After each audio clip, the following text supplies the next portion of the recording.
السلام علیکم ورحمۃ اللہ وبرکاتہ۔ وعلیکم السلام۔ عالم اسلام کے مسلمانوں کے لیے خوشخبری۔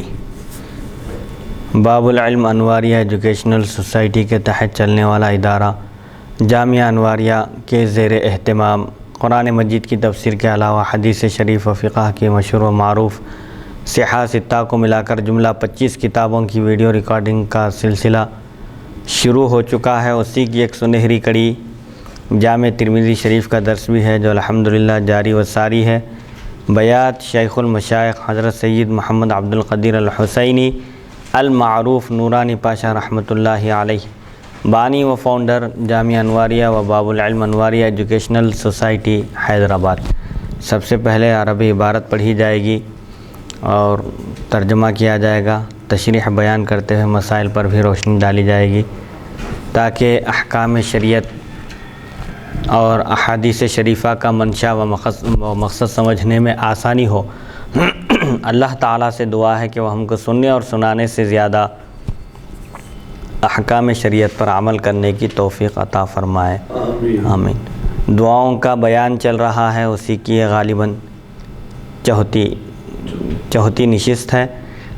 حدیث نمبر 3559 سے آج کی نشست کا آغاز ہوتا ہے۔ بسم اللہ الرحمن الرحیم۔ باب ما جاء ما يقول في سجود القرآن۔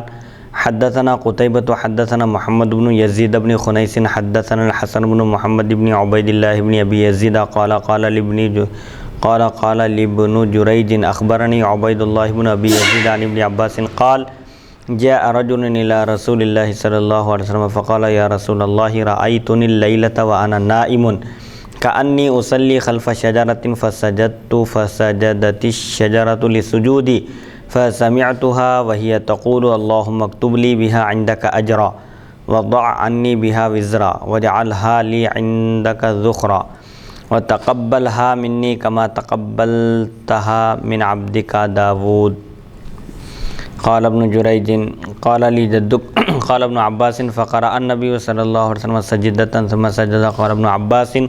فسمعته وهو يقول مثل ما أخبره الرجل عن قول الشجرة هذا حديث غريب لا نعرفه إلا من هذا الوجه وفي الباب عن أبي سعيد۔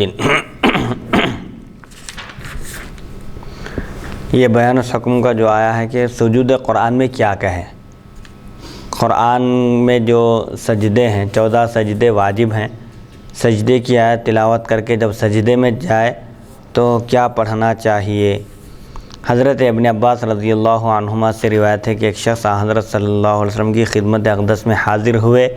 اور عرض کیا یا رسول اللہ صلی اللہ علیہ وسلم، میں نے آج رات اپنے آپ کو خواب میں دیکھا گویا کہ میں ایک درخت کے پیچھے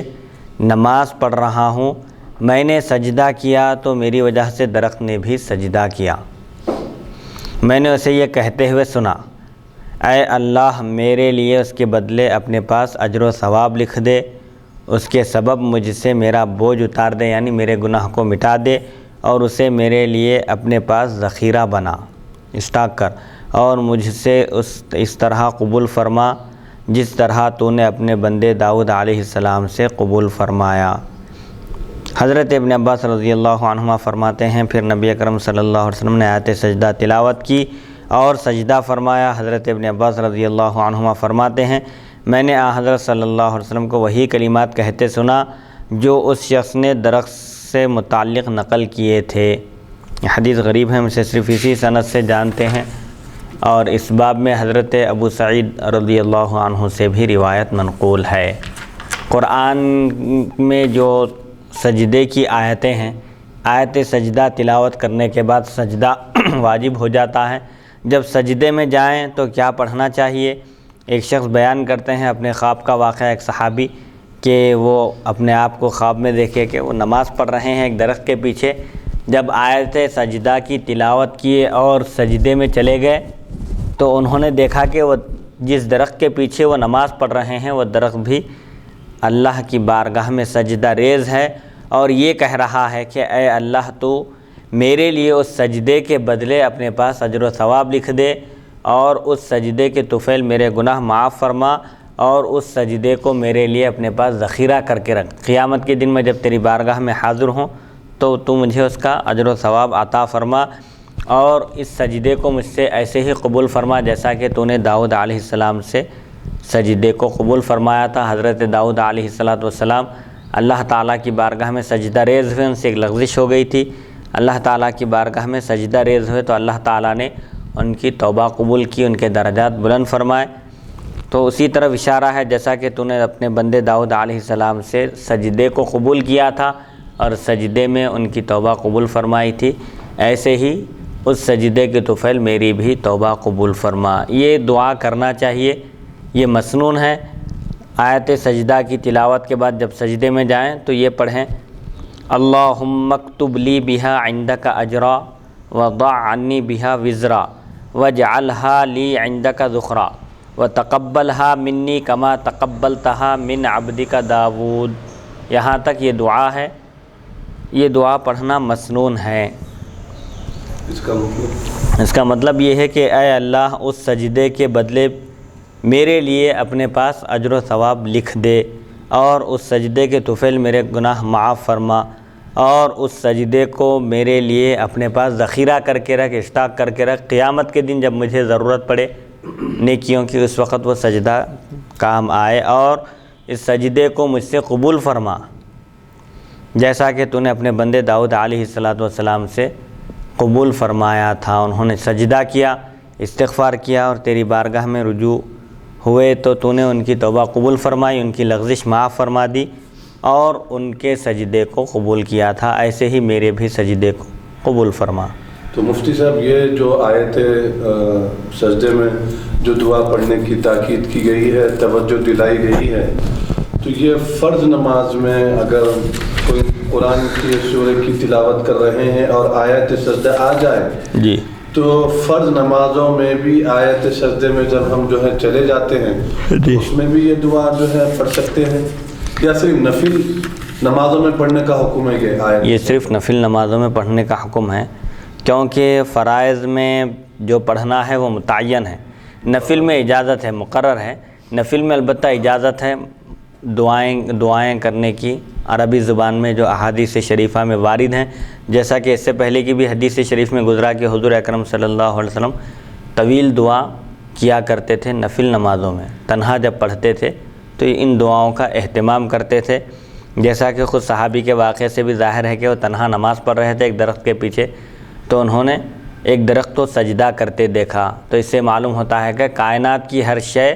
اللہ کی تسبیح بیان کرتی ہے، اس کی پاکی بیان کرتی ہے اور اس کی بڑائی بیان کرتی ہے۔ اللہ تعالیٰ سورہ بنی اسرائیل میں فرماتا ہے اعوذ باللہ من الشیطان الرجیم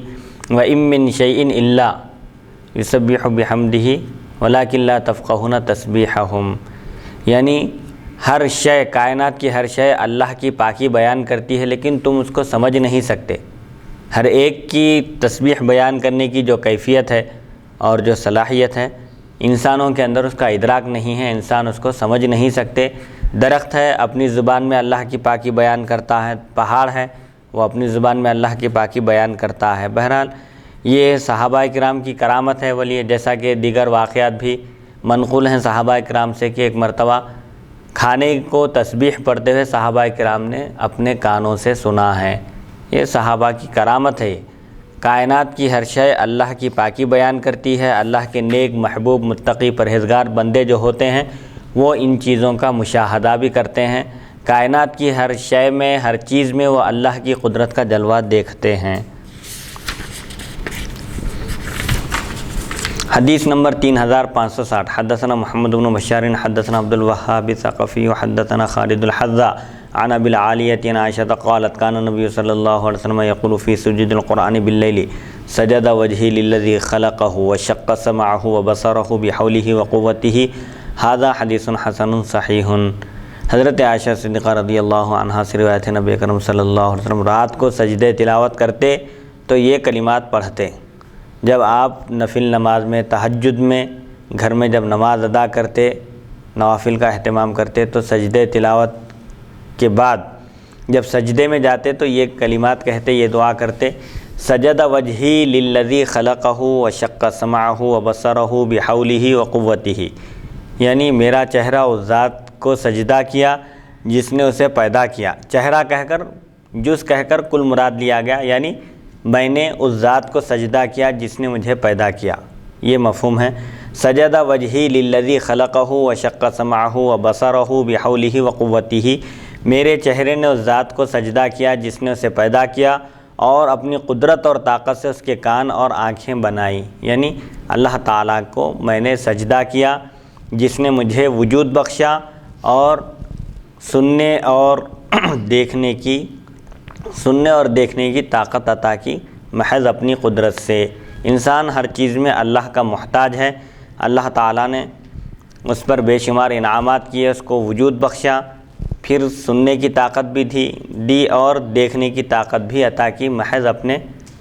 فضل و کرم سے اور اپنی قدرت سے۔ انسان کی فضیلت یا انسان اس لائق نہیں تھا کہ اللہ تعالیٰ اس کو فضائل اور کمالات سے نوازے، لیکن اللہ تعالیٰ نے محض اپنی قدرت سے، اپنی طاقت سے انسان کو ان نعمتوں سے بہرور فرمایا۔ لیکن مفتی صاحب اور ایک سوال جو ہے ذہن میں آیا ہے ابھی جی کہ جیسا کہ سبحان ربی الاعلیٰ جو نماز میں سجدے میں جو تسبیح جو ہے پڑھی جاتی ہے، جی اسی طرح رکوع میں سبحان ربی العظیم جی یہ جو تسبیح پڑھی جاتی ہے، پھر اسی طرح التحیات للہ والصلوات والطیبات، تو اسی طرح جو ہے قاعدے میں درود ابراہیم اس کے بعد جو دعا ہے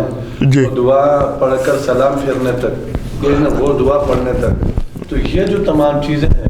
جی یہ بھی احادیث شریف میں ہی بتائی گئی ہیں، نہ کہ قرآن مجید میں یہ دعائیں وغیرہ آئی ہیں پڑھنے کے لیے، اور نہ ہی قرآن مجید میں یہ بتلایا گیا ہے کہ مطلب نماز میں سجدے میں رکوع میں سبحان ربی الاعلیٰ سبحان ربی العظیم کی تسبیح پڑھی جائے، ورد کیا جائے، اور التحیات میں قاعدے میں جو ہے التحیات درود ابراہیم اور جو دعا پڑھی جاتی ہے اور جو ہے یہ جو ہے پڑھا جائے، یہ بھی جو ہے قرآن مجید میں بیان نہیں کیا گیا، تو پھر لازمات ہے کہ یہ تمام چیزیں احادیث شریف میں بیان کی گئی ہیں۔ حضور اکرم صلی اللہ علیہ وسلم نے بتلایا ہے کہ نماز میں جو ہے رکوع میں یہ پڑھنا چاہیے، سجدے میں یہ پڑھنا چاہیے، قاعدے میں یہ پڑھنا چاہیے، تو پھر سجدے یعنی جو سجدے تلاوت میں جو دعا پڑھنے کے لیے حضور اکرم صلی اللہ علیہ وسلم نے بتائی ہے، یہ کیا بات ہے کہ صرف نفل نماز میں جو ہے پڑھنے کا حکم دیا جا رہا ہے اور پھر فرض نماز میں جو ہے پڑھنے کا حکم نہیں دیا جا رہا ہے؟ اس میں حکمت کیا ہے جبکہ تمام دعائیں احادیث سے ثابت ہیں؟ تمام دعائیں احادیث سے ثابت ہے، اور یہ بھی ثابت ہے کہ یہ دعائیں صرف حضور نفل نمازوں میں کیا کرتے تھے، فرض نمازوں میں کہیں ذکر نہیں ہے۔ اسی لیے فقہاء کرام نے بتایا کہ ان دعاؤں کا اہتمام نوافل میں ہونا چاہیے، کیونکہ نوافل تنہا پڑھی جاتی ہیں نفل نمازیں، اور جماعت کے ساتھ جو نماز ادا کی جاتی ہے حضور اکرم صلی اللہ علیہ وسلم نے اس کے بارے میں خاص طور پر تاکید فرمائی۔ ایک صحابی غالباً حضرت معاذ بن جبل رضی اللہ عنہ ہیں، قوم کی امامت کیا کرتے تھے، وہاں کے لوگوں نے حضور اکرم صلی اللہ علیہ وسلم سے شکایت کی کہ معاذ بن جبل رضی اللہ عنہ طویل نماز پڑھاتے ہیں، تو حضور صلی اللہ علیہ وسلم نے فرمایا یا معاذ فتان انتا، کیا تم لوگوں کو فتنے میں ڈالنے والے ہو، آزمائش میں ڈالنے والے ہو؟ حضور صلی اللہ علیہ وسلم نے 2 مرتبہ ان سے یہ بات فرمائی، اور بہت ساری احادیث شریفہ سے بات معلوم ہوتی ہے کہ فرض نمازوں میں اختصار کی تاکید کی گئی ہے۔ حضور اکرم صلی اللہ علیہ وسلم خود ارشاد فرماتے ہیں میں نماز کو طویل کرنا چاہتا ہوں، لیکن جب میں بچے کے رونے کی آواز سنتا ہوں تو میں نماز کو مختصر کر دیتا ہوں، کہیں اس کی ماں بچے کی وجہ سے فتنے میں نہ پڑ جائے۔ اور یہ بھی فرمائے کہ تمہارے پیچھے نماز پڑھنے والوں میں کمزور لوگ بھی ہوتے ہیں، ضعیف بھی ہوتے ہیں، بیمار بھی ہوتے ہیں، اور ایسے لوگ بھی ہوتے ہیں جو زیادہ طویل قیام نہیں کر سکتے، لہٰذا ان کا لحاظ کرو۔ یہ شرعی احکام ہیں جو امامت کے سلسلے میں ائمہ حضرات کو دیے گئے ہیں، واضح ہدایتیں دی گئی ہیں کہ وہ نماز پڑھانے میں سب لوگوں کا خیال کریں، اور تنہا جب نماز پڑھیں تو جتنی چاہیں طویل پڑھیں۔ تو بہرحال یہ چونکہ دعائیں سب، اب جیسا کہ یہ رات میں رسول اللہ صلی اللہ علیہ وسلم جب قیام کرتے اور سجدے تلاوت ان آیتوں کی تلاوت فرماتے جن پر سجدہ واجب ہے، سجدے میں جاتے تو یہ دعائیں پڑھتے تھے۔ یہ صرف نفل نمازوں کے بارے میں وارد ہے، اسی لیے فقہا فرماتے ہیں کہ ان تمام دعاؤں کا تعلق نوافل سے ہے، لہذا احناف کے بعد فرض نماز میں ان دعاؤں کا اہتمام نہیں کرنا ہے، نوافل میں ان کا اہتمام کرنے کا حکم